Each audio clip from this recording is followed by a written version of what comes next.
Now the US and Saudi Arabia hitting back against Iran with strikes on targets across the country. And after yesterday evening, Iran launched multiple ballistic missiles in what the US military called an attempted surprise attack on American forces. Both sets of strikes shattering the lull in the fighting of the last few days. Well, earlier we spoke to our correspondent Fraser Jackson in Washington.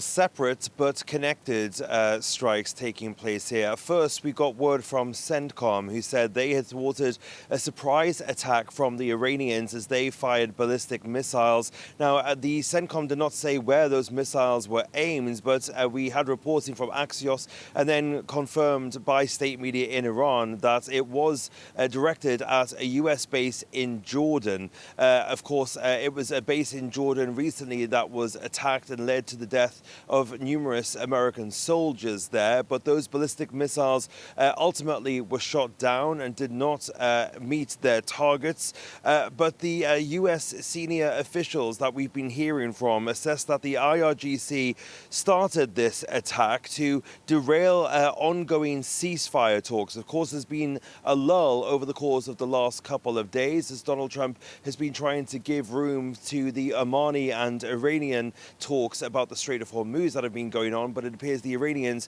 have now decided to pick up that escalation. And then separately, we saw joint strikes between the US and Saudi Arabia, this time in eastern Iraq. This as militias, Iranian-backed militias there, who have targeted what CENTCOM said was US forces and Saudi energy infrastructure. They have been neutralized as well. So precision strikes taking place there, but the militias, for their part, say that they count this as a dangerous escalation, have vowed retaliation. So we'll see where this leads now, considering there was a couple of days of respite for the fighting, and considering that the US armed forces here, the leaders of the US armed forces, like Dan Kane, for example, have said that they believe they've achieved everything that they can from these bombing campaigns.